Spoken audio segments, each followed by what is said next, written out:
So, hey everyone, it's Krolo here again, and today with a new tutorial where we're gonna be talking about how you can set up the first person with using ballistic weapons, and how you can have make a ballistic map with the shop UI that will make it much better. So let's take a look at how it is. I've tried to make it as good as I can. So those are the weapons that you will get with the item granters and everything. I'm going to show you that. And let's test with this gun. I'm going to show you the difference between ballistic guns using my code and using just guns and with devices. You can see that the Havoc doesn't look perfect here, and the field of view is different. But when I'm using a gun that I put in the code, that's how it's going to be working. Perfect. So if we switch the gun, we can use that, for example. Looks good. I don't see my hand, but I see my hands when I'm using that. Again, let's use, for example, this pistol.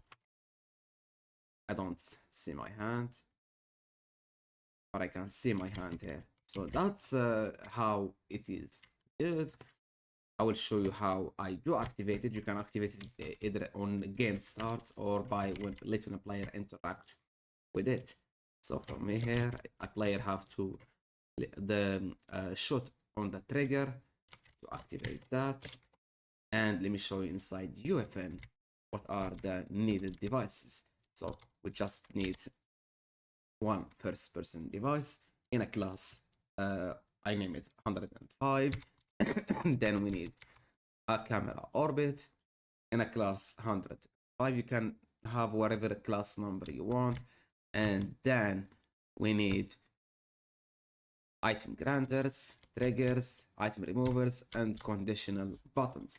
So we start with the first person verse device. By the way, those are the files we'll be getting, the devices and item granters and conditional button. You just need to copy paste them in the viewport. Item shop first code, formatter item shop first code, and the first person first code.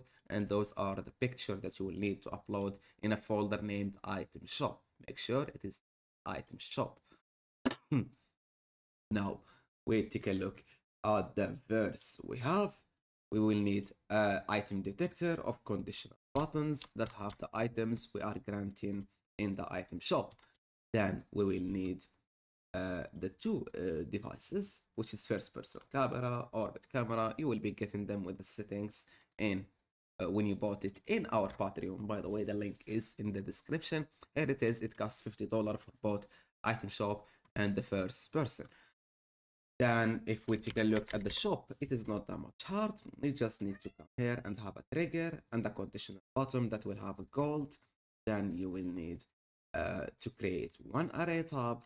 For me, it's ballistic. You need to name it the same name that it have in code. And then you will start renaming naming your guns. This is a bubble shield. See? And we choose a trigger to equip and the trigger to remove. We do the same for the next gun, and for AR, the price is 25 gold, a trigger to equip it, and the trigger to unequip it. And yeah, that's it. You have almost 12 guns here, if I'm not wrong, maybe 16. And you will need to make sure that you didn't miss any of those conditional buttons. And that's it. It's very easy, not that much hard. Make sure that you come to our Discord server. The link is in the description in case you had any issues. That was Crawler with you, and